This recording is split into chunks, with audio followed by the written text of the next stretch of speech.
तो चलिए इस क्वेश्चन को सॉल्व करते हैं। एक सरकारी कार्यालय में 400 कर्मचारी है, जिसमें से 150 पुरुष, 276 विश्वविद्यालय स्नातक, 212 विवाहित है, 94 पुरुष विश्वविद्यालय स्नातक, 151 विवाहित विश्वविद्यालय स्नातक, 119 विवाहित पुरुष, 72 विवाहित पुरुष विश्वविद्यालय स्नातक है। उन अविवाहित महिलाओं की संख्या ज्ञात कीजिए जो विश्वविद्यालय स्नातक है। तो चलिए अब इसके आंसर की ओर बढ़ते हैं। यू कर्मचारियों के समुच्चय, ए पुरुष के समुच्चय, बी विवाहित सदस्य के समुच्चय, सी विश्वविद्यालय स्नातक के समुच्चय, ए इंटरसेक्शन बी विवाहित पुरुष के समुच्चय, ए इंटरसेक्शन बी विद्यालय स्नातक पुरुष के समुच्चय, बी इंटरसेक्शन सी विवाहित विश्वविद्यालय स्नातक सदस्य के समुच्चय, A intersection B intersection C विवाहित विश्वविद्यालय स्नातक पुरुष के समुच्चय। तो आप सबसे पहले ये जान लीजिए, ये जो उल्टा यू है इसका अर्थ होता है इंटरसेक्शन। तो चलिए अब इसके आंसर को सॉल्व करते हैं। जैसे कि हमने ऊपर लिखा है यू के बराबर में हमने लिखा है कर्मचारी के समुच्चय, यानी हमें यहाँ पे लिखना है 400। इसी प्रकार से जो नीचे है इनमें हमने कोई ना कोई संख्या ऐड करनी है, जैसे कि ऊपर से ही दे रखा है हमें। तो चलिए अब इसके आंसर को सॉल्व करते हैं। एन का अर्थ होता है नेचुरल संख्या, यू का मतलब होता है कर्मचारी के समुच्चय, जो कि हमें क्वेश्चन पेपर में 400 दे रखा था, इसलिए हमने यहाँ पे 400 लिखा है। फिर ए हमें 150 दे रखा है, इसका अर्थ होता है पुरुष के समुच्चय। तो इसी टाइप से पहले मैं सबको लिख लेता हूँ, उसके बाद आपको समझा दूंगा। अब यहाँ पे देखिए हमने ए तक बात कर ली थी। अब बी का मतलब होता है विवाहित सदस्य के समुच्चय, जो कि हमने पहले एक बार लिख लिया था। उस तो हमें ये क्वेश्चन पेपर में 212 दे रखा है। इसी टाइप से हमने सी निकाला है, ए इंटरसेक्शन बी निकाला है। तो आप एक बार इसे देख लीजिए। जो ये चीज़ें ये हमने क्वेश्चन की मदद से लिखी है और इसी की मदद से हम आंसर को सॉल्व करेंगे। तो अब आप इसे समझने की कोशिश कीजिए। अतः एन कोष्टक A intersection B intersection C कोष्टक बंद। तो जो उल्टा यू है इसका अर्थ होता है इंटरसेक्शन, और जो एन है इसका अर्थ होता है नेचुरल संख्या बराबर एन। फिर जो यू है इसका अर्थ होता है यूनियन। फिर एन का मतलब हमने आपको बता दिया। फिर है A union B union C कोष्टक एन यू, मतलब अब यूनियन के बारे में जानना है हमें, तो उसके बाद है कोष्टक N A plus N B plus N C plus N. फिर ए इंटरसेक्शन बी ऋण एन, फिर ए इंटरसेक्शन सी ऋण एन, फिर B intersection C plus N, A intersection B intersection C, फिर कोष्टक बंद। तो अब हम इनमें शब्द जोड़ के जो हमें क्वेश्चन में जो अंक दे रखे उनको लगाकर इसके आंसर को निकालते हैं। अब मैं आपको इन सेटों की मदद से इंटरसेक्शन और यूनियन निकालना सिखाऊंगा। यार मेरा गला भी बहुत ख़राब है, तो चलिए अब पहले मैं इनको समझा देता हूँ आपको। जो इंटरसेक्शन है इसका साइन होता है उल्टा यू। हम उल्टे यू से इंटरसेक्शन को दर्शाते हैं, और जो यूनियन है उसे यू से दर्शाते हैं। अब इसे समझाने के लिए मैं एक ड्राइंग करता हूँ। ये हमने बनाया एक गोला, फिर ऐसे हमने बना दिया एक दूसरा,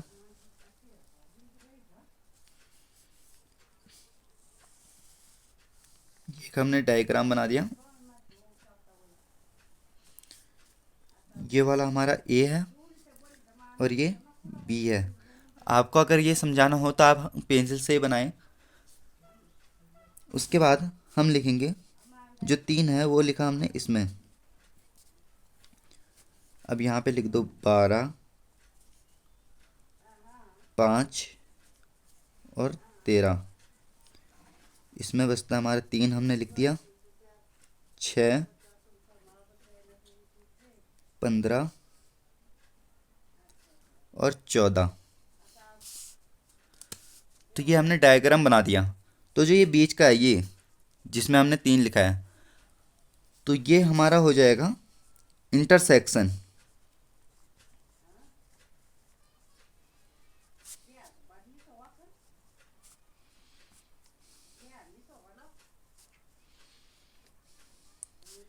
यार मैंने पेज भी फाड़ दिया तो लिखने में काफ़ी दिक्कत आ रही है।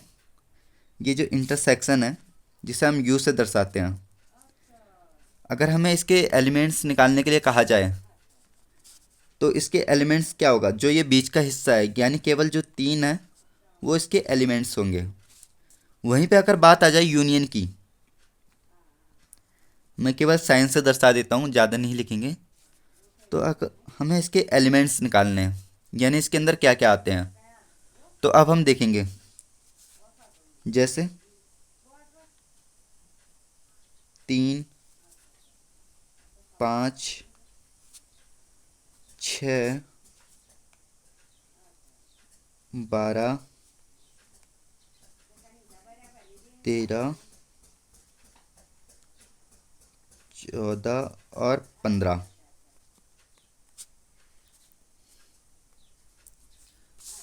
तो ये हो गए यूनियन के एलिमेंट्स। अब आप ये कहोगे कि 3 इसमें भी था, मतलब बी में भी 3 था और ए में भी 3 था, तो हमने एक ही बार क्यों लिखा? तो हमने एक बार इसलिए लिखा, जो एक बार लिख दी जाती है उसे दोबारा नहीं लिखते। जैसे हमने 3 यहाँ पे लिख दिया तो उसे यहाँ पे दोबारा लिखने की कोई ज़रूरत नहीं है। जैसे कि हमने यहाँ ऊपर भी आपको दर्शा दिया, हमने एक ही उसमें लिखा है, उसके बाद इनमें नहीं लिखा है। तो ये आई होप आपको समझ में आ गया होगा। अब हम अपने आंसर की ओर बढ़ते हैं, इनमें हम सब डाल के अपना आंसर निकालते हैं। तो चलिए अब आंसर निकालते हैं। तो हम लिखेंगे बराबर 400। तो हमने 400 क्यों लिखा? क्योंकि हमें क्वेश्चन पेपर में पहले दे रखा था कर्मचारियों के समुच्चय जो कि 400 था, इसलिए हमने यहाँ पे 400 लिखा है। फिर हम लिखेंगे ऋण, फिर कोष्टक 150। तो 150 हमें दे रखा था, जो उसमें हमें ए दे रखा था। ए हमें कितना दे रखा है? पुरुष के समुच्चय। उसके बाद प्लस 212। 212 हमें दे रखा था बी, विभाज्य सदस्य के समुच्चय। उसके बाद हम सी लिखेंगे विश्वविद्यालय स्नातक के समुच्चय जो कि हमें 276 दे रखा है। इसी टाइप से हमने और भी लिखे हैं। ऋण 119, फिर लिखेंगे हम ऋण 94, ऋण 151 प्लस 72, फिर कोष्टक बंद। तो हमने ये सारी चीज़ें यहीं से निकाली है। अब हम इनको प्लस करेंगे। प्लस करने के बाद हम माइनस करेंगे। उसके बाद हमारे पास जो भी आंसर बचेगा वही हमारा करेक्ट आंसर हो जाएगा।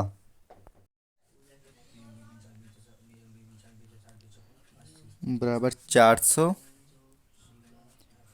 ऋण, उसके बाद कोष्टक 710। तो 710 है वो हमारे इस तरीके से निकला। हमने जैसे जो प्लस प्लस का साइन है, जैसे 150, 212, 276 और 72, इनको प्लस करने पे हमारा 710 आंसर निकला है। उसके बाद ऋण, अब हमने जो ये ऋण वाले हैं इनको जोड़ना है, प्लस करना है। जैसे ऋण ऋण को हो जाएगा प्लस हो जाएगा। अब 119, 94 और 151 प्लस करने पे हमारा आंसर आएगा 364। तो हमें यहाँ पे लिखना है 364। उसके बाद कोष्टक बंद, फिर बराबर 400 ऋण 710। जो हमें कोष्टक है उससे अब हमको इनको बाहर लाना है। प्लस साइन चेंज हो जाएगा, यहाँ पे ऋण था तो यहाँ पे प्लस हो जाएगा 364। तो अब हम 364 को 400 में प्लस कर देंगे। कितना आ रहा है? 764। उसके बाद ऋण, अब हम 764 में से 710 को माइनस कर देंगे। 710, अब वो 764 में से 710 को माइनस करने पे जो हमारा आंसर आ रहा है,